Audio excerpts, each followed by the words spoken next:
Well, good day to you. Good morning still. It's a beautiful day. I'm in Leonard with Bill Moore, who's the president of the village, and a heck of a nice guy. Bill and I have been talking. We've met a couple of times. And Bill, I want to thank you for taking some time to sit You're very welcome. talk with us today.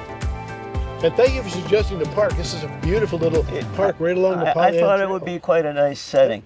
Yep. Although I did have something in the hall I wanted to show you guys that's been in storage, and I'm getting it out to hang it back in the hall. But I didn't have it yet. We don't have it hung yet, rehung. It's actually the cane of the man who started this whole area, this whole Leonard itself. That'll be which good. was Rowlandville or something at the time. It was not Leonard at the start. Cool. So his name was Rowley, so it became Rowlandville or something like that.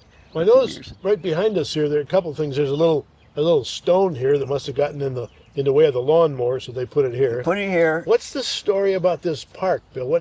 How is it that we're sitting in a lovely little park in Leonard that is called the Polly Trail kind of thing? Polly Trail started about 26 years ago, or maybe a little. I don't know the exact date. I don't remember it because it was all done by volunteers. Some people on our building commission at the time got involved in it with the village, and it was started right here, and we made a go of it. And got a contributor from Chrysler, was a major contributor to get the whole thing going. And that's why north of us you'll see a section of the trail paved with asphalt. So they were going to asphalt the trail, which proved to be way too expensive to do. So there's maybe about 3/4 of a mile, and then the rest of it is paved with gravel, and this top gravel, which we're parked by right now. Well, it's a great trail. I know people use it from all over the world. And so you're the president of the village of Leonard. Yes. So let's take a step or two or 5 or 10 back and start to look at the things that help you become the man you are today. Let's talk about when you were a boy. Where did you grow up? What was life like at home? When I was 2 years old, we moved from Detroit. My parents were living next to the bridge, the Blue Water Bridge, I'm sorry, the Belle Isle Bridge. Sure. They had an apartment complex right off there, and most of his young people in his family were there, having their kids now. It was the second generation of the family, well, actually third, and so, they had the race riot in '47. They had a race riot, and my dad and mom were protecting the kids, and everybody had their lights up, but they were watching through the windows what was happening. They saw all the fighting. They saw people getting thrown off the bridge. My mom said, "That's it. We got to get out of here. It's not safe for our kids." Where did you move to? So we moved to East Detroit at the time, which in its formative days was called Halfway. Okay. Because it was halfway between downtown Detroit and Port Huron. It was a stage line. Yeah. Started out as a stage stop. Interesting. East Detroit. You look at it now, it's just one big city. I mean, it's a pretty good size. It's not any more bigger than we are out here, but they sure fit a lot of homes into that area. Yes, sir. Yes, sir. It's pretty congested. So mom and dad moved you and family. Now, you have brothers and sisters, right? I have 3 sisters. I have no brothers. Are they older or younger than you? 2 were older. They passed, and I have still 1 younger sister left. Got it. So you all moved to East Point. Yes. You go to East Point schools? Yes, I did, and I graduated from East Detroit High School, which is still called East Detroit High, even though they changed the city name to East Point. When you were a boy, growing up in your house, can you tell me anything about what it was like to have your dad? What was dad like? And what did you learn from dad? And then what was mom like? And give me some ideas, if you would, what you learned from mom. But mom was, I learned this from the way I treated people later on, especially women, girls, through the whole gamut of whatever age you were. I treated them differently than a lot of boys did. I wasn't cocky about dating them or anything like that. I always wanted that relationship. My mother taught me that. My mother was always a lady, and she commanded respect. She took care of her family. That was her primary thing, was to take care of family. That's how it was back in the early 50s and that generation through there. Moms were always home, predominantly home. I'm sure there were single gals out there working, and there were some married women out there working, but that was not the norm. Mom was always there. Mom was the first person you got to if you got hurt. Mom was the first person there for discipline. Mom did all. My mother wasn't afraid to discipline, and she did it with my sisters more than me. When it came to me, wait till your father gets home. Yes. I don't know how many times I heard that. So you think this is bad? Wait till Dad gets home. Been there. So you were always kind of scared of Dad, and maybe that kept me in line better than maybe it would have. You know. So you learned, one of the things you learned at her is how to treat a lady, how to treat women from your mom. Yes, and just general respect for people, Okay. and take them at face value. If you get hurt, well, you got hurt. So you just don't go back for a second helping. You Yep. know, you just learn from it. Yes, from her. You know, Mom and Dad were never afraid to see us fail. They always expressed to us to reach out and do something they're uncomfortable with. Bravo. And he said, that's you'll be a better person. He says, you're just learning. Just don't worry about making mistakes right now. You know, What did you learn from Dad? Dad, dads were the guys. I learned from Dad, that's who makes the money for the house to run. That's what I learned from Dad. That's who fixes everything when he comes home and he does get a day off. And there were times, like I said, my dad was a locomotive train operator, Okay. you know, for Chrysler in Highland Park. And for a lot of years, he worked for Chrysler for 43 years, you know, in that capacity. So a locomotive crane is a huge machine, giant machine. Yeah, it can pick up a train engine. Wow. It can pick up box cars, because they didn't have, you know, big turnarounds you see in the train stations and stuff. They couldn't have all that. They were limited by space. So that crane when he unloaded the box car, he took it off the track it was on and put it on a separate track to go into the assembly house. So they could unload it right at the assembly house. So then, Dad was always very fit, Okay. because in those big levers, Sure. he's doing this all the time, all day long with this, and he's always got a guy out there. Now, when you were in school, were there teachers that influenced you in any way? Can you remember any of them? I had a math teacher in the 8th grade, which I didn't do well in, but I kept a relationship with him into my apprenticeship Okay. to help me with math issues I was struggling with. And after that, but I really had this very animated lecturer in my 10th grade history class Okay. that just turned me on to history. From that point forward, I couldn't get enough history in my life. Excellent. You know, and during that whole time, I had this moniker, William Wesley Moore Jr., when I didn't understand what that name meant totally, until my dad started telling me about his grandfather, you know, his Civil War hero grandfather. And then I wanted to find out about him. And so I spent 30 years going anywhere I could, researching the Civil War, just to find a lot of these small museums. You know, God bless them, Yeah. but they're run by volunteers. You know, our little, like over in Dearborn, that's all run by volunteers. And Bentley Library is not out in U of M, but we did go there, and we'd gone to Harrisburg a few times. I got with an trained archaeologist from U of M, and he took me to a lot of places I never would go to, think of going to. And you know, we spent time down in the museum in Monroe, the Custer Museum, which is, you know, all pretty much dedicated to Custer and what happened with him.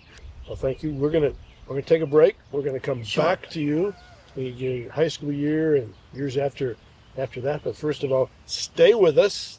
It's a beautiful day in Leonard. You ought to come up here. And Bills, thank you for some time with us today. You're welcome. All right. I got a lot more. You sure? So do we. All right. Thanks.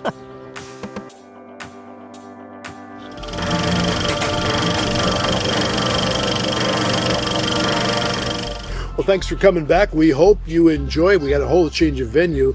Last time you saw behind us that wonderful old mill in Leonard, and now you're seeing behind us the Pollyant Trail. Thanks for the different seating, my friend. You're welcome. Yeah, it's a little cooler over here. It's a little with cool. Nice breeze, and we're out of the sun. I was sweating pretty good. Yep. Let's talk about the middle of your life. Let's talk about you in high school and on out there. When you were in high school, were there teachers or people or neighbors that influenced you to either do certain things or to avoid certain things? I had a great 8th grade math teacher Okay. that I got a relationship with, and not a personal one because I moved on to high school and stuff. Yeah. But that's when math was changing for us. You know, it wasn't just simple addition and subtraction anymore. You had all this other stuff they threw at you, and I was lost, you know.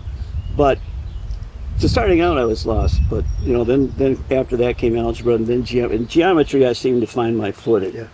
So, and that bodes well with somebody that went into the trade I went into. Sure. So, you know, I could do that.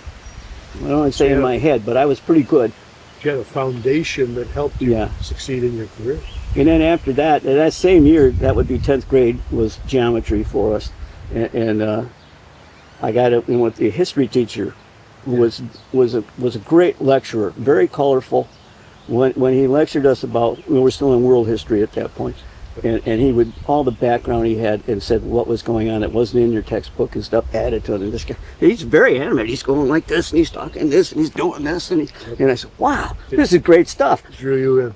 It did. Yep. It captivated me. I couldn't wait to get to his class every day. Well, it sounds like from what you've said so far, history still does captivate you, and that's been several years now. yeah. Back then, I didn't appreciate my name the way I should have, and who I was named after, because I didn't know a lot about it. I knew when I was a kid, I saw pictures of my ancestor in his Civil War uniform. I knew they were in my grandfather's basement. We don't know what happened to them, Right. but they were there because my dad would, my grandfather would say, Bill, why don't you go down and play in the basement? Well, in the basement was the big coal bin. Yeah, sure. Well, I didn't come out there very clean. My mother used to be mad. She would be awfully mad at my dad when he came home. I told you to keep him out of that coal bin. I can't get that stuff out of his clothes. It's great. Of course, she had the old wringer washer, right? Exactly. Yeah. Yep. And we were lucky because the tub would spin. Most of it didn't have that Nope. yet. Exactly. That's who you danced with. So you were in high school. Yeah. After high school, what'd you do? After that, I was a stock boy for a supermarket. I ended up at Chatham's on a midnight crew for a while. And the guys that I was running around with at the time and stuff from high school and through our young adult years were all moving on to apprenticeships and stuff. They were going as carpentry apprentices. They really wanted a lot of carpenters. They were building a lot of apartment complexes and stuff. Well, after the war, there's so many people coming back from Yeah. the service and Yeah. starting families and stuff. There's a lot of work to be done. So there was big demand for that. But I didn't see myself doing that because my friends, they seemed to be laid off more than they were working. I said, you're always laid off. I don't want to be laid off all the time and struggling for money. I had this structured life that I was building. Didn't know it, but I was building a very structured life, and this is how you should be. And that goes back to my parents, from them on. So Doing the right thing. do the right thing. Always, put one foot in front of the other and don't look backwards unless you don't want to make the same mistake. That's the only thing you learn from history. Don't make that mistake again. Make a new mistake. Make a new one. In fact, I made a lot of new ones in this new position, let me tell you. It's not been a cakewalk, that's for sure. How'd you get involved in the tool and die world? That came about as an apprenticeship opening up by federal government. The average age we're going back to, oh goodness, when I was 19 is when I got my apprenticeship. I started at 18 with the federal government right after high school. That came on board in the fall. So that was the fall was 67. The average age was 56 years old for tool and die makers, and they were worried that we were losing those skills. Yeah. It sounds a lot like the things we hear today. We're losing a lot of older workers, and we're not backfilling with new. So I had to apply. I had to get accepted. I had to take the testing to get accepted into the apprenticeship program. So we started 6 months working in classroom. Government rented a building over in Ferndale, and with that we rented time in the Ferndale High School machine shop. Yeah. So that's where we learned how to do simple things on machinery to get started, get some kind of basics going. Maybe make some tools for ourselves. That we made them. I didn't know what we used them for, but we were making them. My dad said he was going to get me a job at Chrysler. He was in a position he could do that now. And I said, no, Dad, I'm going to make my own way here. I'm okay with this. And it turned out well for me. Excellent. Did you find along the way a young lady that got your attention? Yeah, when I had enough money in my pocket, and I was tired of living in East Point because I was tired of seeing nothing but cement and blacktop. Roads and roads. I put so much my skin on from my knees and shins on that blacktop and those sidewalks. I wanted out. I didn't want, I wanted to be in a more rural type environment. So I was working in a tool shop in Fraser, and the owner of the tool shop, he had an apartment complex in New Baltimore, in Chesterfield Township actually, and he rented a lot to month by month to the Air Force. People, a lot of people from the Air Force came out there because they never knew when they were going to get shipped out. So it was month to month for them, and he didn't make them sign a lease or anything. And so he, he asked me to manage it while I was working in the shop for ISIS. And it gave me, so I had this one-room apartment out by, the lake right out on Anchor Bay, which was great. Oh, it's cool in the evening. You don't need air conditioning. Yep. It's cool in the mornings. You only have the heat of the day, and then it's gone by sundown. It's really nice. I enjoyed it. My wife lived up the road. Her father was great friends with the owner of the shop I was working in. I met her. She was 13 years old when I met her. See? You had to wait a while. Yeah, yes. She was this little kid bothering me. She would come around. She hung around with the boss's daughter. The boss's daughter was a couple years older, so she was already driving, and she would work in summer times as a secretary in the office. So my wife was just this kid that would come with her, and they would go out back and sun themselves and stuff, and they were always bothering me. Always. But finally, says, "You guys got to leave him alone. If you can't do that, you got to go home." Yes, you're distracting my man. They were just a bother to me. I said, "Go away. I got work to do." Yep. And they were kids, Yep. That's how I just looked at them as kids. So what turned it from being a kid to being your wife? Well, I was still managing the apartments here a few years later, almost 5 years later, and my shop owner, I filled in for him sometimes when he was gone away. His wife she worked for Briggs Manufacturing in the accounting department. They moved all that to Florida, so she went with that. So he was going to Florida a lot to be with his wife down there. They were planning to move. It was getting older. So, he had a big pool party and invited me out to the pool party. By that time I had a roommate. We had a 2-bedroom apartment, so I grabbed a roommate, and we were both there. And I saw my wife there. Of course, she just lived down the street from the. So she got your attention? Well, yeah, she was wearing this, wasn't what you call a bikini now, but back it was a 2-piece bathing suit. And I said, "Oh, geez, this could hurt." I got a little gun shy right off the bat. I said, "Man, I could fall for this girl," and I did. And we've been married 53 years now. Excellent. Well, hold that thought. We'll come back and. At the U.S. Center for Safe Sport, ending abuse is not just our job; it's our promise.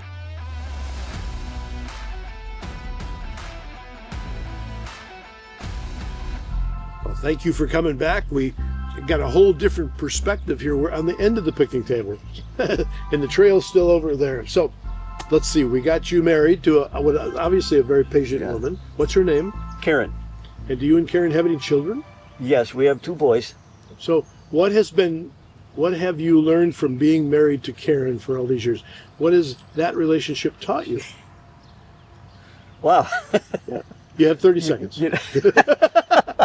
She's been a patient lady with me. Good. Yeah, well, I was a bit wild when I was younger, Okay. I guess. We had our fun. I had a little more fun than she did. But, she was always taking care of the kids. Yep. Yep. As long as I was out in the neighborhood in the evenings or something, she didn't. We played a lot of horseshoes around here and stuff with a lot of the guys, and so it was just something to do. Sure.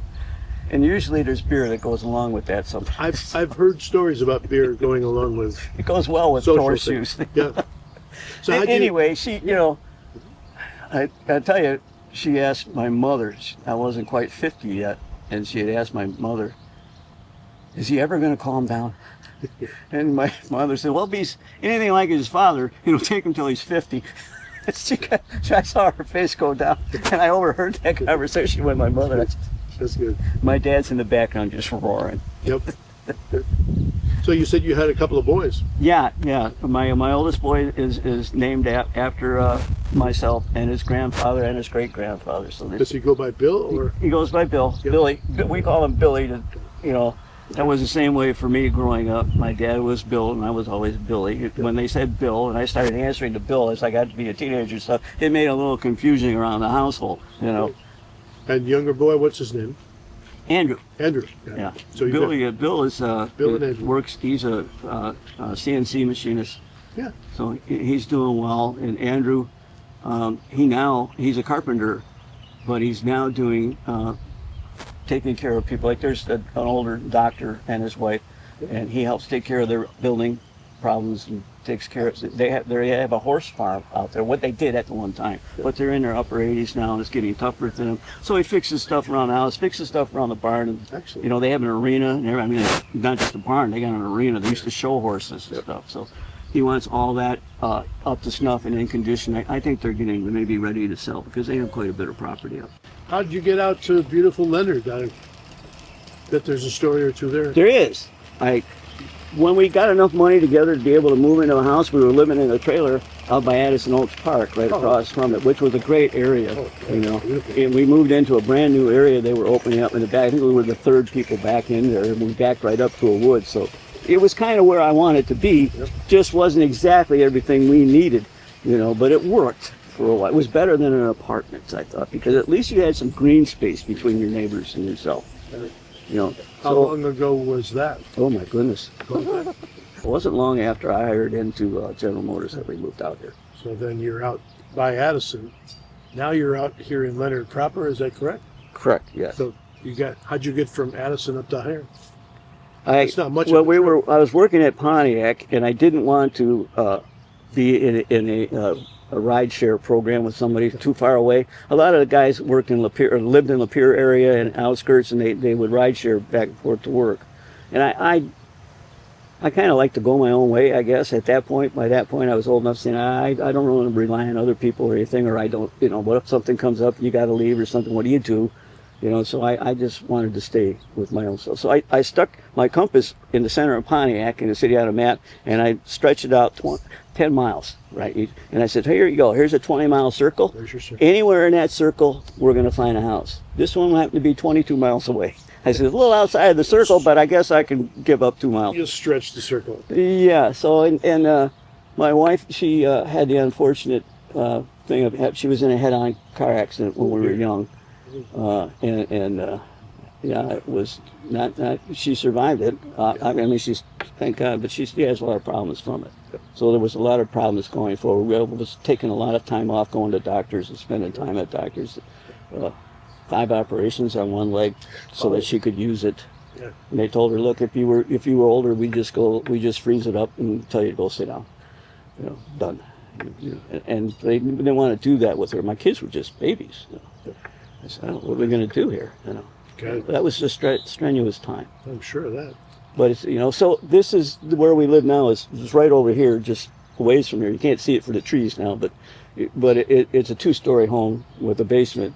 But it had a first floor laundry when we saw it. That's good. See, and we were looking at ranch houses around, and we didn't like what we saw. But she saw this. She said, we got in the driveway after I talked to the real estate agent a little bit. And I said, okay, we'll be back in touch with you if we decide anything, when we decide. And I walked out there, we got in the car, and she grabbed, he says, you gotta buy this house. You gotta buy this house. I said, okay. That's the time to listen. Yeah, and I walked right back in and bought the house. Or, Yep, good. because I knew, I said, look, you're going to be here most of the time. I'm going to be working. So it's what I knew. It's always what I've lived my life. It's what I knew to do. Oh, it's a beautiful area. The question you make me wonder about is, how'd you get involved in the political activities? Now you're now the president of the village. That's a lot like a jack of all trades. With guy has to wear 15 different hats. How did you get involved in doing that? And well, what's it mean? This started out when I did some work with the union at General Motors, and I did some work for the company, and the guys got to know that I could handle contractual issues and stuff pretty well. So, and you know, I didn't want to run for office. I didn't. Yeah. But they kind of pushed me into it a couple times, you know. But we were the minority trade. There was a bigger trade involved with us, and I knew I couldn't beat the guy. It was just the populace wasn't right. It wasn't going to happen. But I ran anyway. But you know, it wasn't going to happen. I kind of knew it. But that's okay.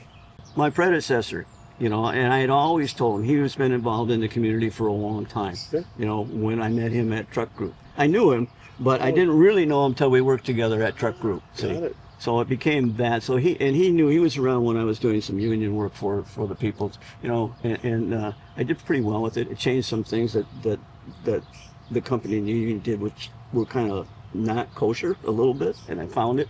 So I told Mike, I said, look, if you ever need help, I'll help you. I'll be glad to help you. So I started out last year with Oakland County Engineers on a drain, on our major drain on this side of town, that issue of getting that going for. I said, I'll be the liaison for you guys, and I'll feed you all the information from engineering, and you guys can make your decision based on it. So they didn't really have, there was only one other person that came forward that thought they might like to be president of the council. I didn't even know what president of the council did. Right, sure. You know, and maybe if I did, I wouldn't have done it. I wouldn't be where I am. You make me wonder about it. Is there a written description of what the president does, and is it anything like what the president actually does? And in most aspects, I'm going to say no. But when it comes to contractual matters, it's always the president who has to sign the contract and ink it and make sure it works right. Do you like what you do here? Yes, I do. It's better now. You know, when I started out, I was very overwhelmed with the whole thing. It got to me where it was always, my head was spinning with all the information, and I couldn't relax at night. So I wasn't getting as much sleep as I should or anything. So I ended up in the hospital for a quick stay. But you know, so it must be my age. They keep wanting to put me on blood pressure medicine, and I keep telling them it's too strong. It's too strong. Yep. And now they're taking me off it again. So I feel much better. So I'm happy about that. So you like what you, at this point, you're willing to do the work of kind of leading the council? Yeah. What have you accomplished? Well, we had to fix a section of road, and we did that. That's all resolved. And I think at Oakland County at the time, the Board of Commissioners had put together a matching funds thing for road work. It has to involve your downtown district, which we don't have a large one, but we do have one. And this is one of the main roads in that district, so I could use it for that. So they gave us a little bit of funding back for that. So that was my work with Oakland County, getting to know the Board of Commissioners and stuff. And then we have a part of our nature park that's going in over here. We're just adjacent to the trail, and we're buying a portion of land out there. Actually, surveyors were out here yesterday. I was out here with them yesterday. So we're closing in on buying that so that we can put, we're going to change where the trail goes across the road here, because it's kind of cockeyed. So we're going to straighten that out, and we're going to put an entrance into the park from the trail. So hopefully we get that done before fall's out this year. Little by little by little by little. Yeah, I'm waiting for the surveyors to get their work done, so the legal aspect, everything's done, so we can actually purchase the property, and then we can move forward getting that work done. You make me wonder about that big old mill building back there that apparently was functional a long time ago. Yeah. Is there any plan for that building, or is it just sitting until somebody figures it out? That back in February, I went to a meeting and we talked about this before, and we talked with a guy from Oakland County going to help us with funding, and an entrepreneur that was with him. Okay. That this is what this man does: is he goes to these old mills and he refurbishes them and gets them going, and he looks for funding and whatever he could get, and he puts like small business in there. Yeah. We're looking at maybe putting a bicycle shop in there. That'd be ideal with this. Yeah, and maybe like a potter's wheel or a coffee beanery or a little coffee beanery or something. You know, it's a very usable mill inside. It's pretty rough on the outside. We've just never been able to put enough money together in this small community to put that back in order, which we don't want to lose the mill. But this is probably the best opportunity we have going forward. I don't have any more information other than that on it yet. The wheels of government turn very slow. If there's one thing that frustrates me about this job, it's the pace at which you have to do things. It's made to be so slow. There's so much regulation and so many steps to go through to get where you need to go. So many people have a vote. And you don't want to get roadblocked anywhere along that, or you're through. You're done. The onus is back on the community. You know, that is a hard part of this job, making sure you're doing it right. Okay. Well, I want to thank you. I've learned a lot about you, and I've learned a lot about Leonard when we talk about these things. It's a great community. My brother lives just down the road a bit. I thank you for taking some time with us. Your life is fascinating, and I'm sure you've helped a lot of other people along the way. So since we're on the trail, thank you very much, my friend. You're welcome, Chuck. Yep. It was a great day. I'm glad I did this with you. I enjoyed it. Thank you very much. So I didn't know I had anything to talk about with myself, but I guess I do. I think you scraped by. I did a little bit. You did a fine job. So for Bill, this is Chuck saying this is a beautiful day. We hope you get out and enjoy it.